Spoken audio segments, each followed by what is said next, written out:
The biggest hit of 1997 was a song about a dead man, recorded by his boss and his widow, that secretly paid 100% of its royalties to a rock star who had nothing to do with the funeral. That is the music business. The song was I Will Be Missing You, the dead man was Notorious Big, and the rock star was Sting, whose band sample cleared no permission and received every penny of the publishing for the 11 weeks the song ruled the charts. The writers of the tribute earned nothing. The estate of the man it mourned earned nothing.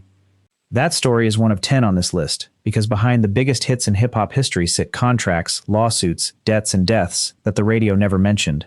These are the 10 darkest stories behind the biggest hits. I Will Be Missing You, Puff Daddy and Faith Evans, 1997. The mechanics of the sting have entered industry legend. The song sampled Every Breath You Take by the Police without clearance, and the settlement awarded Sting 100% of the publishing royalties, an estimated $2,000 a day at the peak. The reason this story tops the list is the geometry of it. A tribute to a murdered man becomes the biggest song on earth, and the only person paid is the one furthest from the grief. Sauce Money wrote the verses after Jay-Z declined, feeling too close to the loss. Faith Evans sang about her dead husband. The money flowed away from all of them. The music business does not grieve. It invoices. The aftermath of the Biggie murder runs through this story like a wound. Death Row and Bad Boy were fighting a war in public, and the labels monetized every verse of it, and when the biggest star died, the tributes became product within weeks. Puff Daddy has spoken about recording the song in a fog of grief, and the interviews from the era carry the strangeness of a man performing mourning at award shows on a schedule. The audience that made the song #1 for 11 weeks was singing a funeral in malls and stadiums, and the displacement of that, grief converted into anthem, is the deepest darkness on this list. The song works. That is the problem. It converts the worst thing that happened to everyone who made it into the best thing that ever happened to the charts, and nobody knew how to feel about it then, and nobody knows now. You Owe Me, Nas and Genuine, 1999. The song is a minor hit remembered for the wrong reason, the reason it belongs here. The track was produced at the peak of the era when labels advanced artists' money against future earnings, and the entire business model ran on debt dressed as success. The song title became the industry slogan that the era earned. Artists toured to repay advances, recoup nothing, and the biggest hits of the period functioned as loan payments with choruses. The mechanics deserve their own paragraph, because the darkness is structural. A label signs an artist with a $500,000 advance. The advance is not a gift. It is a debt. Every video, every tour support payment, every radio promotion cost is charged against the artist's share of future royalties. The album sells 2 million copies, and the statement arrives showing the artist still in the red, because the costs were charged at rates the label controlled. TLC declared bankruptcy after selling 10 million records. Toni Braxton filed after her run of multi-platinum albums. The singers of the era biggest hits were the collateral of the era biggest loans, and You Owe Me is the only chart hit titled after the accounting. Every artist who has ever opened a royalty statement and found a negative number lives inside the story of this era, and the hits keep playing on streaming, generating fractions that flow toward the recoupment of debts from a different century. Candy Shop, 50 Cent, 2005. The song is a frolic on the surface. The story behind it is the machinery of the biggest advance in the history of the genre at that point. The deal that made 50 Cent wealthy beyond the scale of his peers, and the obligations that came attached. The reason the song sits on this list is the lawsuit that followed the era. 50 Cent has spent 2 decades in litigation with former collaborators and partners over the proceeds of the run that Candy Shop capped, and the public filings read like the diary of the friendship the business dissolved. The genre greatest commercial empire was built in public and fought over in court, and the party songs from the peak arrived as exhibits. The story of the era has been retold by nearly everyone who was present, and the consistent detail is the split between the music and the money. The songs celebrate wealth that existed on paper, secured against futures that the contracts had already spent, and the artists who performed the celebration were the last in line to receive it. Candy Shop plays at every party from the era, and the parties from the era were thrown on advances, and the advances were still being repaid when the era ended. The darkest detail of the story is that everyone knew. The artists rapped about the structure openly, in jokes, in warnings, in songs titled after the debt, and the audience danced to the disclosure. Gold Digger, Kanye West, 2008. The song is the definitive statement of the prenup era, built on a Ray Charles sample, and the story behind it belongs on this list because of the interpolation credit that made Jamie Foxx rich and the publishing splits that lawyers still argue over. The deeper darkness is the subject matter itself. The song codified a paranoia about money and love that the era ran on, and every artist who has been sued by a former partner or manager cites the same machinery the song jokes about. The entertainment industry is the only business where falling in love and signing a contract produce the same document, and the biggest hits of the era are the receipts. The song itself owes a structural debt to the Ray Charles vocal that Jamie Foxx delivered in character from the biopic era, and the clearance of the interpolation set off a chain of negotiations that the credits document to this day. The darkness that has aged worst is the subject. A decade of music told young artists that every romantic partner was a financial threat, and a decade of marriages, management deals, and lawsuits between former collaborators proved the paranoia correct often enough to keep the songs alive. Gold Digger plays at weddings now, which is the funniest and darkest fact in this entire list.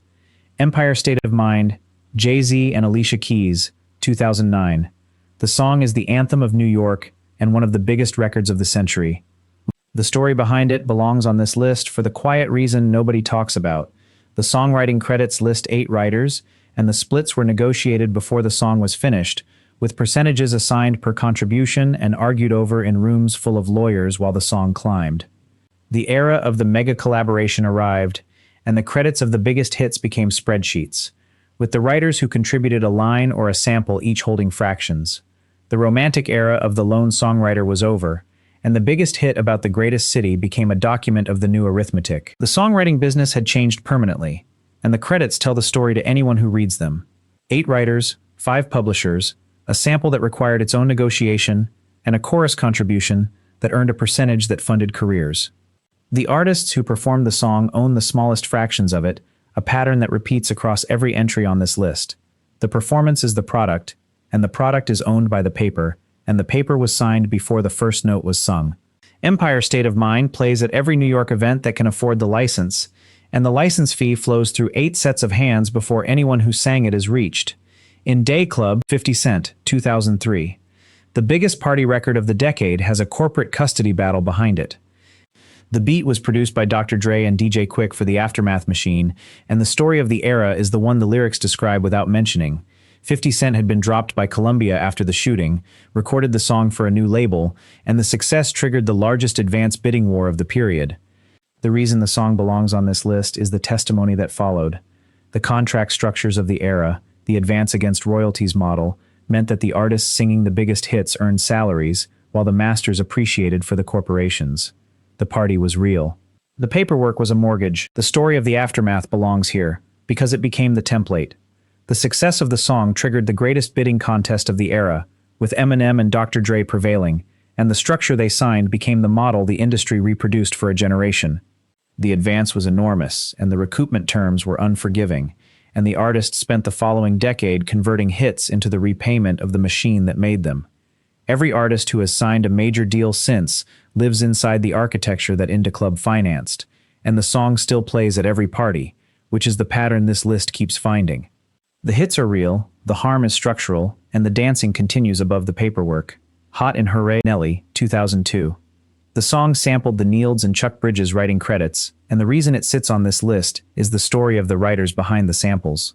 The hook interpolates the work of artists from a previous era whose catalogs were purchased for fractions by publishing conglomerates, and every stream of the song pays fractions to corporate holders before the artists who performed it recoup. The streaming era arrived and revalued every catalog, and the biggest hits of the 2000s became assets in portfolios, traded by entities that never heard the records. The song about taking off clothes helped dress a balance sheet. Lollipop, Lil Wayne, 2008. The biggest hit of the Carter III era arrived while the artist was living through the most documented self-destruction in rap history, and the reason it belongs here is the business around it. The Carter III leaked in demo form before release, the label restructured the album from the leaks, and the artists and producers of the leaked material spent years in disputes over credits and compensation. The biggest commercial run of the period happened with a leak war behind it, and the song that topped the charts was partly assembled from the wreckage of the album that got away. Wayne has spoken about the leak era with a bitterness that outlasted the platinum plaques. Gold Digger has a cousin, 7 Rings, Ariana Grande, 2019. The song interpolates My Favorite Things from The Sound of Music, and the estate of Rodgers and Hammerstein received 90% of the publishing, one of the largest splits ever granted for an interpolation. The reason the story belongs on this list, adjacent to the genre, through its producers and features, is what it proves about the food chain. A modern hit built on a classic transfers the majority ownership to the holders of the old song, and every young artist chasing a interpolation hit is chasing a percentage of a percentage. The song went number 1. The writers of the new words earned a fraction. The estate of a musical from 1959 earned the record. The reason this entry closes the list is what it teaches about time. The copyright of the old song outlasted the careers of the new writers, and the lawyers negotiated from that position of permanence. Every young artist interpolating a classic is stepping into a negotiation where the other side has held the asset since before the artist was born, and the splits reflect the leverage. The streaming era made catalogs immortal assets, and the hits of today are the interest payments on the songs of yesterday, paid forever, in one direction. The darkest story behind the biggest hits is not a crime. It is a compounding formula, and it is working exactly as designed. 10 stories, 10 different kinds of dark. A tribute that paid a stranger, a hit that was a loan payment, an empire fought over in court. A love song that was a contract, an anthem with 8 owners, a party song with a mortgage, a balance sheet in a dance beat, a leak war behind a classic, a percentage of a percentage. The music business runs on hits, and the hits run on paper. Nobody plays on the radio. The songs are real. The darkness behind them is arithmetic, which is worse, because arithmetic does not break hearts by accident. It does it on purpose, with signatures. If one of these stories changed how you hear a song you love, write the title in the comments. Subscribe, because the saddest deaths of the 90s countdown is next.